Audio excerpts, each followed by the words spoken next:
Hello and welcome into this edition of the Golf Show podcast with Rex and Lav. We're a week out from the U.S. Open. Rory McIlroy is getting a final tune-up in this week at the RBC Canadian Open. More on that in just a little bit. Rex, you are finally home after 3 consecutive weeks on the road. How long was your lawn when you actually got back to Longwood?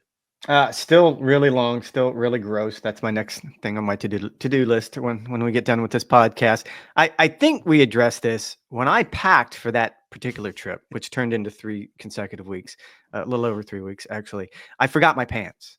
I think we talked about this on a previous podcast. I did not pack Pantsless. Along the way, I clearly bought pants because you can't make it through 3 weeks. I got to be honest with you. Flying home yesterday, I looked at myself in the Atlanta airport as I was trying to catch my connection. I was disgusting. I made myself. You have seen some things. I've seen some things. I smell. I've got stains that I'm not quite sure what they are. Like it could be ketchup.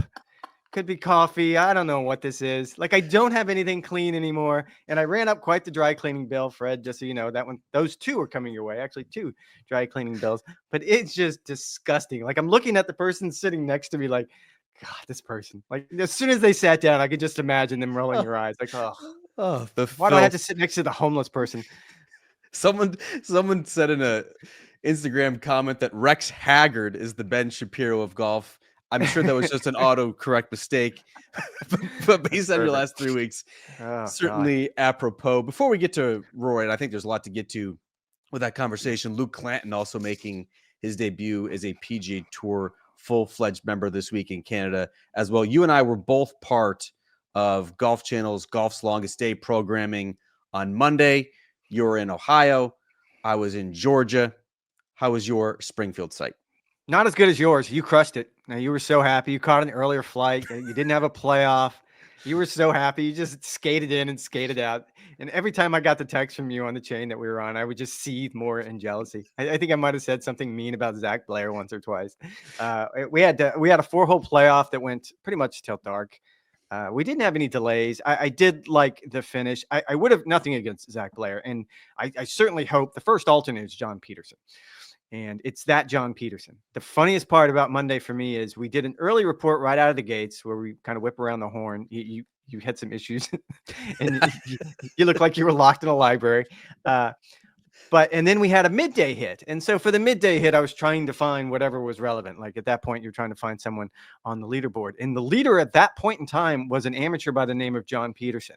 And I was getting so aggravated because every time I Google search trying to find anything, like I want to do something on the leader, it kept deferring to the former PGA Tour pro who played 96 PGA Tour events, earned a little over $2 million. Former NCAA champion. LSU, real big personality in the game. Certainly liked John, missed John, but that's not the John I was trying to find. I was trying to find whoever this amateur John Peterson is. And then to my surprise, when I actually wandered out on the golf course, it was that John Peterson. He had gotten his amateur status back. He is now a garage door salesman, and he's still a really good golfer. He was in the playoff with Zach Blair and 2 other players. Zach Blair ended up winning on the 4th hole. John Peterson will be the first alternate, and I'm very hopeful. Usually that first alternate from my site, Springfield, gets in. So I'm very hopeful because it is a really cool story, and it was cool to catch up with him. Like I'm sorry I whiffed on the midday show because I could have done a solid 75 seconds, which is what we were told to do on John Peterson, because he's such an interesting story. You and I both, I think you did a big feature on him back in the day, certainly outspoken, and he was missed. And so I certainly hope to see him at Oakmont. Yeah, you would think the first alternate out of Springfield, particularly with how many torn wrist tendons you're going to have in practice rounds at Oakmont, or guys who just walk up the golf course like, nah, I think I'm good here. We'll see you at the Open Championship. I think they can go pretty deep on the alternate list. I mean, you're exactly right. That is the smoothest Golf's Longest Day I think I've ever had. First of all, I was just outside Atlanta at Piedmont Driving Club. I'm not sure you've ever played there. It is a magnificent site, very much like Peachtree, probably just a little bit slightly less snooty, I would say, than Peachtree Golf Club, although I'd certainly love to get on that golf course as well. So I flew in very early on Monday morning because we got rid of the 7 to 9 a.m. show. So I got in like 8 o'clock in the morning, had plenty of time, working the range for scoops, trying to figure out exactly who I was going to be talking about. Went on the golf course, toured the golf course, watched some groups come in. Yes, I did have a technical issue. If you saw the little Brady Bunch boxes that they used at the top of every hour where everyone's just sort of standing and nodding. Yes, I was the only one who was in the men's locker room.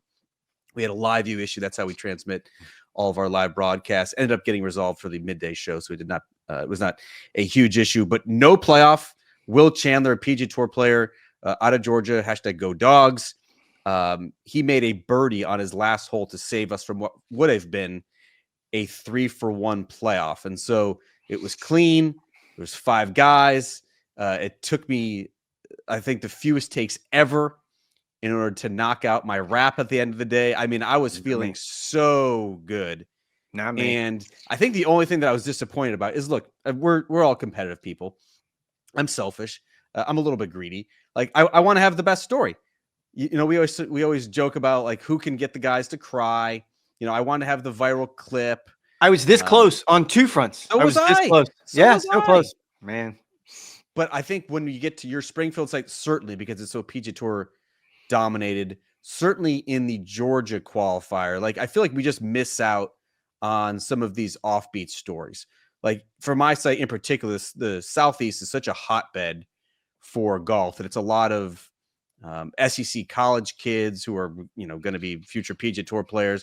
We had a lot of fringe PGA Tour players like Grayson Sigg, Stephen Fisk, Hayden Buckley, all in the mix. Those guys just aren't going to be, you know, as emotional as the dentist who you had out in Washington or any other player who, you know, in New Jersey or Canada who, you know, he's fulfilling a lifelong dream. For these SEC college kids, it feels like this is their destiny.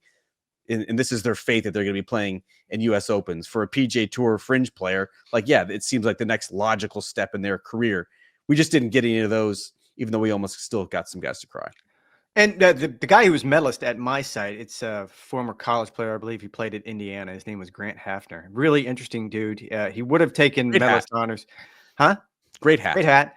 Made like a 70-footer on the last green. Quite the celebration. Like it was all pretty good. I was this close to getting him to cry. Couldn't get him over the hump. I think actually Kira K with the dentist probably won. I think I watched that interview. It seemed very emotional. And then the other one was this kid is qualified almost every year at the Springfield side. He's a former Ohio State kid, Max Moldovan.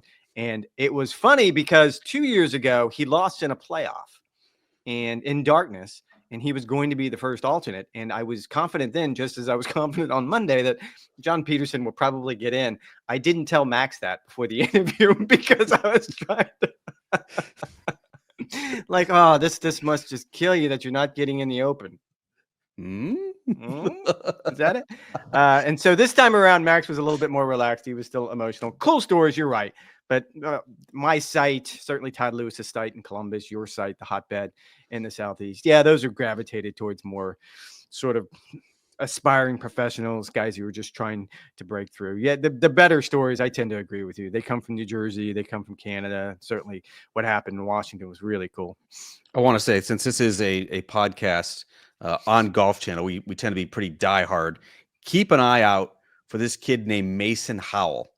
He's the 17-year-old rising high school senior. He's going to Georgia in the fall of 2026. This dude is good. It's like if Harris English and Davis Thompson had a baby. Like, he sort of looks like Davis Thompson, but he has the game like Harris English. He's got a ton of firepower. I mean, the kid shot bogey-free rounds of 63 at the age of 17. I know he was matched by Jackson Buchanan, who's also a really good player, just finished up his college career at Illinois. They were 7 shots better, Rex, than 6 shots better than anyone else in this qualifier. Like, in this qualifier, again, had PGA Tour players, had hotshot college kids. Like, I know a lot of people scoffed at it, said the golf course must have been too easy. Like, he's 17 years old. It's incredible. It's another example, I think, of how deep junior golf is. I know we talked about Charlie Woods on the Sunday show, but like Miles Russell, Blades Brown should be barely playing junior qualify. golf right now. I mean, Tyler Watts, the best and the brightest are certainly coming through the junior ranks right now. Very exciting. All right, let's move on to the professional ranks in the PGA Tour event this week. in Canada. Rory McIlroy looking for his third win in Canada and what actually would be the 30th PGA Tour title of his career. On Wednesday, just finished up his press conference just outside Toronto. It's the first time we've heard from him, Rex, since his no-show at the PGA Championship, although he finished as the top 45. We did not actually hear from Rory after his press conference on Tuesday at Quail Hollow. What'd you take away from what he had to say with the media, and sort of what are you anticipating from Rory this week? I think it was probably pretty much what we expected when it comes to going back to the PGA Championship. His decisions not to talk to the media after each of the 4 rounds. We knew he was aggravated that his driver had been deemed non-conforming. And it turns out he was aggravated because the story got out. It is interesting that he was more aggravated that the story got out and it didn't necessarily get out that Scotty Scheffler's driver also was deemed non-conforming. Although I would say that seems like you're splitting hairs because it did eventually come out. Like, we learned that Scotty Scheffler's driver, and Scotty addressed it. And I would argue that the way in which Scotty addressed it probably made it a much easier pill for many, many people to swallow, because he explained it in a way that everyone seemed to understand that, yes, it was deemed non-conforming. I've been using it for a year. That's usually the shelf life on one of these drivers based on how hard we swing it and how often we swing it. When you're pounding the club face time and time again, eventually all of them are going to be deemed non-conforming. I understand his level of aggravation. I still keep going back to, had he stood in front of a microphone at Quail Hollow and had this explanation, it would have probably gone the same way that Scotty Scheffler's conversation went, that everyone would have understood. Otherwise, you left the void to be filled by people who don't understand the system, don't understand that these drivers will all be eventually deemed non-conforming. If they're not, you've got the wrong driver. I was teasing last week with one of the equipment reps about, would you ever, the way these are sort of measured, it's not necessarily a number. It is a number, but you're either green, you're yellow, which would clearly be right in the middle, right on the line, or you're red, you're deemed non-conforming. My question to 2 equipment reps last week at Muirfield Village was, would you ever give a green driver to a tour player? And absolutely not. We don't have one in the truck.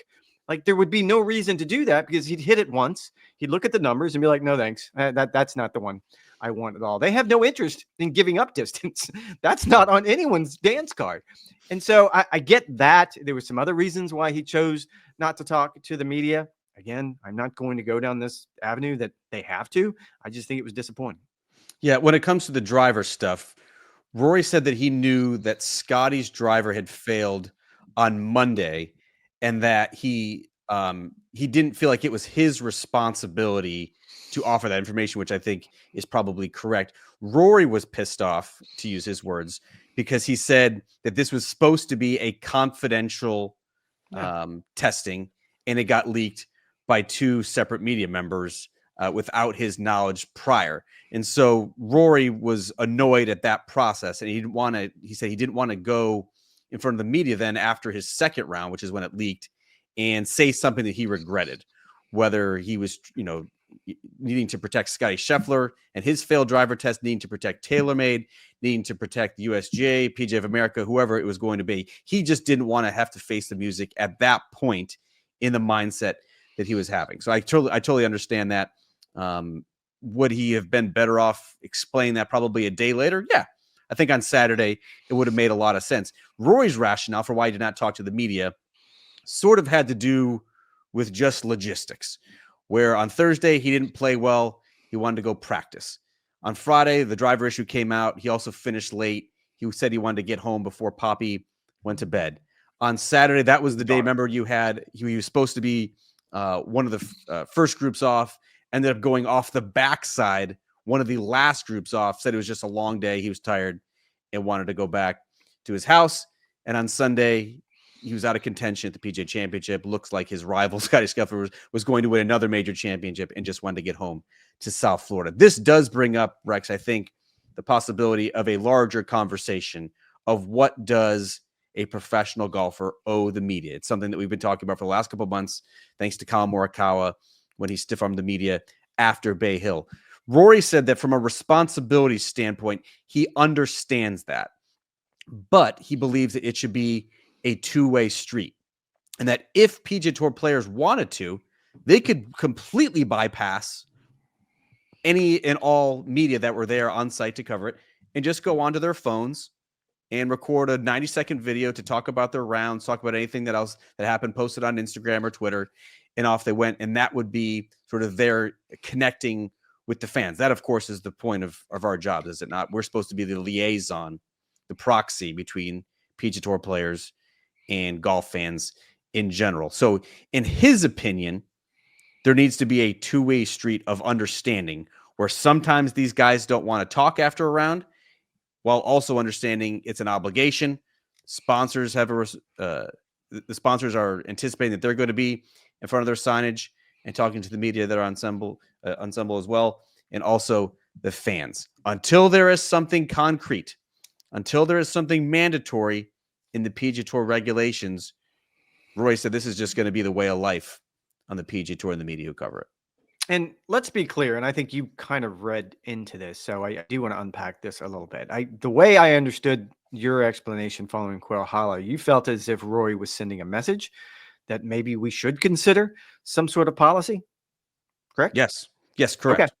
Okay. I don't know that to be true. Certainly, this is something that Rory has thought about. Certainly, it's something the PGA Tour has thought about. And I can say in conversations with the tour since this happened, I tend to be in agreement with those in the communications department that have the same concerns that you and I and the media have, that when you have a player of Rory McIlroy statue that skips all 4 days, it's not great. But the bigger issue here is it sets a standard for every other player on the PGA Tour. The other 155 players at Quail Hollow were looking and saying to themselves, well, if that guy isn't going to do it, then why in the world would I talk to the media after a round? It makes no sense. That is disturbing. That's concerning for all of us in the media. The flip side of that would be what you're alluding to, the idea that maybe, like every other sport, most sports, maybe the PGA Tour should have a policy that demands players have media availability after each round. I tend to agree with some of the folks at the PGA Tour who I've discussed this with, that would be counterproductive, because what you could possibly end up with in that situation is even more animosity, which this cropped up from the Colin Morikawa issue, going from Bay Hill to the Players Championship and everything that happened there. You could end up with the Marshawn Lynch situation, where now you have players who will sit and stand in front of the camera and either not say anything at all or babble nonsense like he famously did back in the day to avoid the fines. I don't think that's productive at all. The system that the PGA Tour has had for decades has worked well. We now have one player that seems like he wants to have an issue with this and make some sort of a statement. I'm still not 100% sure what his statement is, because I'm not quite sure you're reading the room correctly on this. So I don't necessarily think that Rory is trying to make a stand, but I think he's doing so unintentionally at this point. Here's his exact quote on Wednesday, where, quote, if they want to make it mandatory, talking about PGA Tour players having to talk to the media, that's fine. But in our rules, it's not. And until the day that's written into the regulations, you're going to have guys skip from time to time. And that's well within our. That's fine. I mean, it's hard to quibble with what he's saying there. Is Rory McIlroy pushing for this to be legislated in PGA Tour regulations? I would say no. I don't think he's. No, I don't think he is. I don't think he's vocally supporting that move, but I also don't think he's necessarily opposed to it either. And I think he's unintentionally making a stand where, if it becomes the norm, if more players do follow suit, if PGA Tour executives start hearing from sponsors or other partners that this is becoming an issue, then yeah, I think we could go back and look at this moment in time and be like, yep, this is what happened, whether it was Colin Morikawa, whether it was Shane Lowry voicing support for an idea of like a 15 to 30 minute cool off period, whether it was Rory McIlroy not talking to the media for all 4 days at the PGA Championship. I do think that this is sort of a seminal moment in time as it comes to athlete and media relations. Such as fingers up, please do go ahead. This goes back to our conversation on Sunday night, and I'm still giggling about sort of the philosophy when it comes to mud balls on the PGA Tour. And the way it was explained to me is they will allow preferred lives, live clean in place, under extreme mud balls. That's every single day, not 1 or 2 days of the week, which I still makes me laugh. I don't know why that they've come up with a name for it.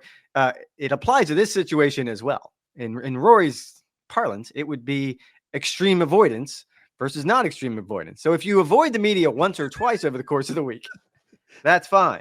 But if you do it every day, like, I don't know, someone may have done or may not have done at Quail Hollow, that seems like it's extreme avoidance, and we should probably avoid that. And as media members, I think we need to be self-aware, right? Like if Rory shoots 71 in the opening round of the RBC Canadian Open, do you really need to hear from him? I would argue no. Yeah. I think you'd be better off waiting until if or when he plays well, waiting to the end of the week. Like I don't think it's necessary to put him in front of a microphone all 4 days, even if he's not necessarily a part of the conversation of a tournament. That's where I think, to his point, there should be a two-way street or a level of understanding among media members as well. That yes, would it be nice to have a Rory McIlroy headline on our homepage and have fresh Rory McIlroy quotes? Certainly. Would it actually be counterproductive? Yeah. I also think for the PGA Tour's sake, it would be really hard to legislate mandatory participation for players and media members. If we mentioned Harris English earlier, if Harris English is 35th at the RBC Canadian Open, does he have to talk to the media? How will he know that the media wants to talk to him? Does he need to just make himself available for 5 minutes after his round if anyone wants to? Do you have to sort of create the situation where you've covered a couple Olympics now, where you have sort of the gauntlet that these guys have to go through even after the round if no one wants to talk to them, basically building that little template at every single PGA Tour stop just so they can sort of check the box saying, yes, this was mandatory and no one wanted to talk to them. I think it's really difficult to legislate for these guys over the course of a 45 event PGA Tour schedule. But again, I think it's worth the conversation. And to your point, there's a lot of dancing that goes on behind the scenes when it comes to the media, at least on the TV side. So to give you an example, to go back to Fort Worth and the Colonial, where I was the reporter that week, and you always, with Scotty being in the field, being the primary example, you always want to be cognizant of, yes, we could probably ask for Scotty after every single round. But the conversation with the producers are, oh, do we really want to do this on a Friday after he shot 71 versus what we may need/want on a Saturday or Sunday? So yes, to your point, I think most media members, whether they be TV or otherwise, are cognizant of the idea that this is a give and take. Like there was a time when Tiger Woods talked after every single round. I don't think that's the expectation anymore. No, nor should it be in this current environment. And a lot of fans will just say, well, stop talking about him. If Rory doesn't want to talk, just focus on somebody else. But there was a moment in Rory McIlroy's press conference on Wednesday where he served a reminder of why it's so important to get him in front of a microphone and to get his thoughts on things. Because Adam Stanley, our friend of the podcast, great Canadian golf writer, asked him, what are you chasing at this point? You just accomplished the career Grand Slam. What are you chasing at this point? And Rory's response was, I don't know that I'm chasing anything. And in fact, having a couple weeks off after the PGA Championship, I found it a little bit tougher to grind on the range for 3 or 4 hours because you just had this significant event in your life, something that you have been dedicating your entire life to achieving with the career Grand Slam. It's a little bit hard to find the motivation to get back on the horse and go again. That is a phenomenal quote. That is phenomenal insight. That really lets us know what Rory McIlroy is feeling at this point in time on June 4th with 2 major championships to go, with the Ryder Cup on deck a couple of months after that. There is so much yet to play for this PGA Tour season, and he is admitting publicly that it's really difficult for him right now to find some level of motivation. That's terrific, and you would only get that if Rory McIlroy is in front of the microphone. That's why I think he's such a crucial figure for the PGA Tour. That's why I think this conversation is worth having, because if you don't have that, I think we're poorer as golf media. We're poorer as golf observers. Golf fans don't quite understand these players as well. It makes them more human, and I think that's why we're tuning in the first place. I don't know that there's been an athlete, at least since I've covered the PGA Tour, who is as honest when it comes to what's going on in his life, what's going on in his own head, as Rory McIlroy, sometimes to his detriment. Sometimes he has admitted in the past that maybe I need to keep some things to myself. I guess Jordan Spieth would be a very close second, because both of them seem just as if they're shot full of sodium pentothal every time you put a microphone in front of them. And that's a good thing for us. We like to do storytelling. to that point, that was a phenomenal answer, because the entire narrative ever since he won on that glorious Sunday at Augusta National is what's next? What do you really do when you get to the top of the mountain? I don't anticipate Rory McIlroy following David Duval's lead, where David Duval got the number one in the world, won the Open Championship, won his first major, and realized, nah, that was a lot of work for nothing. I don't imagine that that's going to be the case with Rory, but a hangover, that's not only expected, I think it was obvious that there was going to be a few weeks afterwards where you're going to struggle a little bit. It'll be telling by the time we get to the end of the season. It's not going to happen after the US Open or the Open Championship or even the Ryder Cup. But as we start to have these conversations in December, and if the hangover has lasted, then I think it is an interesting conversation. That what happens when you get to the top of the mountain professionally? I now know what that feels like. And I got to tell you, it's difficult for me to come to work sometimes. I mean, I remember the hangover that I had. Sure. Yeah, right the there. rest of 2020. Mine's going to go right Center. here. That's a great spot for it, just outside the view of the camera. Sure. Just as mine is. Rory McIlroy, by the way, a 2-time winner at the RBC Canadian Open. First time they played this golf course at TPC Toronto. He described it, Rex. So it is a TPC venue. A quote typical TPC setup. Said it quote could be a good test. By the end of the week, it does not seem like TPC Toronto is going to be winning any architectural awards by Golf Digest. It's still going to serve as a tune-up for next week's U.S. Open at one of the most difficult golf courses, if not the most difficult golf course on the planet. Another player, Rex, who I think much will be of expected, not just this week, but for the rest of 2025, is Luke Clanton, who's the second player to get through the PGA Tour University Accelerator program, which awards points for high amateur finishes, either in amateur events and college events, but also the PGA Tour. He just finished his junior season at Florida State. This was a player who you might recall burst onto the scene last summer, had 4 top 10 finishes, runner-up finishes at the Deere, runner-up finish at the RSM Classic as well. What are your expectations as now Luke Clanton joins the play-for-play set? I think the potential is phenomenal. Before I get to that, though, we have a tendency in golf media, not just on this podcast, of only looking at the negative things that the PGA Tour does. Primary example was last week's podcast when we picked apart the Tour Championship and all the changes. And I think I used Lucas Glover's line that if you change something 17 times, you've probably built a bad golf course. And so it's easy to always throw those slings and arrows in the PGA Tour's direction. I will say that this is one of the most brilliant moments in the PGA Tour history in 2+ decades of covering the circuit, because what they've created with PGA Tour U and Accelerated is the pathway that I think everyone has always wanted and needed, which was obvious. And there are going to be pitfalls here. I don't think Luke Clanton is going to be one of them. You look at the things that he does well, and he has the makeup, he has the bones of a phenomenal PGA Tour player. There are still some things that I'm sure he has to learn, but I was at the RSM Classic and just blown away with how he didn't seem to have any holes in his game. Yes, he could probably clean up something here or there, but when you talk to Trey Jones, his coach at Florida State, and you ask him point blank, is there anything he needs to get better at to be in the PGA Tour? Trey Jones, who was also Brooks Koepka's coach at Florida State, so he knows a thing or two about what makes a good PGA Tour player, and he struggles to come up with something specifically. That's probably going to be the 5-tool player that's going to last on the PGA Tour. I'm not saying he's going to come out and do a Jordan Spieth or a Scottie Scheffler right this season. There is going to be a learning curve involved here, but that learning curve has gotten so much smaller. And I just think we always gloss over the things the Tour does well, and this is one of them.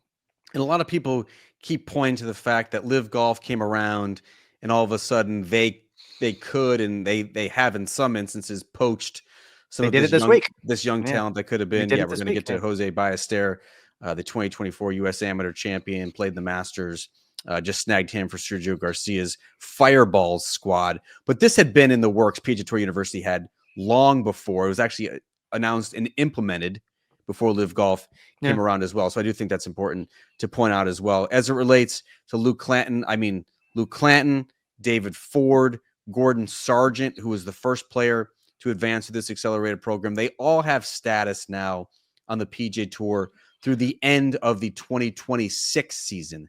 And I think that's important to point out because it allows these guys now to get settled and have a transition period from elite high-level amateur and college golf to the professional ranks. typically before PGA Tour University Accelerator program came around, if you were a hotshot Luke Clanton, right, and you wanted to turn pro, similar to what a John Rahm faced, similar to what a Jordan Spieth faced, they had this race for 7 unrestricted sponsor exemptions that they would have as soon as the college season ended. And they're maximizing their schedule to make sure they got enough. It would be the equivalent of number 125 on the FedEx Cup points list for non-member points. And they're basically playing almost every single week to try and get the equivalent of that 125. Sometimes they do it in the case of a Spieth or a Rahm. Sometimes they don't, and they're then relegated to the Korn Ferry Tour, mini tours, and they have to work their way up that way. This is such a better system, and I think it will prove to be a greater predictor of future success because you're giving these guys a little bit of a runway. It isn't just a stress fest in the summer where they're learning all of these things for the first time, what it's like to be a professional, what it's like to travel every single week, what it's like to compete against the world's best players, what it's like to have the Monday, Tuesday, Wednesday in anticipation of a tournament, what you're supposed to do throughout tournament rounds, after the round, recovery, like all of these things you're learning in real time. Now, these top players, whether it's Gordon Sargent, whether it's David Ford, whether it's Luke Clanton, they now actually have a year and a half to get their footing as PGA Tour players. And I think that's really, I think that's, first of all, it's rewarding their amateur success, which I think is important. But I also think it's allowing them to find their footing more naturally, which I think will, in as a result, produce better, more consistent, longer lasting careers. You brought up Gordon Sargent, and you cover obviously the college game much better than anyone. You are a college expert at Golf Channel, and I am curious about. Not sure why that created such a laugh out of you. I am curious about Gordon Sargent because I've heard the rumblings that pretty much ever since he got his PGA Tour card that he has struggled at Vanderbilt. And I'm sure it's not as a result of earning your PGA Tour card, but there is a concern on that level that if you're going to create this pathway, that you could also create pressure. I mean, you certainly could. I mean, Gordon Sargent has completely lost his game. Couldn't even crack the starting 5 for Vanderbilt this year for the postseason. As a result, they did not make it all the way to match play, which, a couple years ago would have seemed unthinkable after Gordon Sargent was the NCAA champion as a freshman with the Commodores. I understand that, but at least if you're Gordon Sargent now, and he just shot 80 in the first round of U.S. Open qualifying, I think expectations for him are much lower. At least now he has a little bit of a runway, right, to work his way out of it, as opposed to if in the old format he now had the 7 sponsor exemptions. In all likelihood, he would not maximize those opportunities. And then where do you go? Are you conditional status on the Korn Ferry Tour? Are you playing in Canada? He's just sort of lost. This way, he's already proven his potential. That's why this system exists, because you're earning points because of your world amateur ranking. You're earning points because of some amateur or college events that you have won. He's already proven himself in some sense. Now, at least he's biding himself time to sort of work through it. I had an interview to talk to Jackson Koivin, who just wrapped up his sophomore season at Auburn. He has actually, Rex, already earned his PGA Tour card in 2 seasons at Auburn, which would have been unthinkable once this program actually came out. He has already announced that he's going to defer that membership until at least after his junior season at Auburn. And so he's going back to college with the knowledge that whenever he wants, he can take up PGA Tour membership. I think that's really powerful. He can get all of his life, his responsibilities, his equipment contracts, his agency contracts. He knows where he could map out a schedule that he's going to have once he turns pro, potentially at the end of his junior season.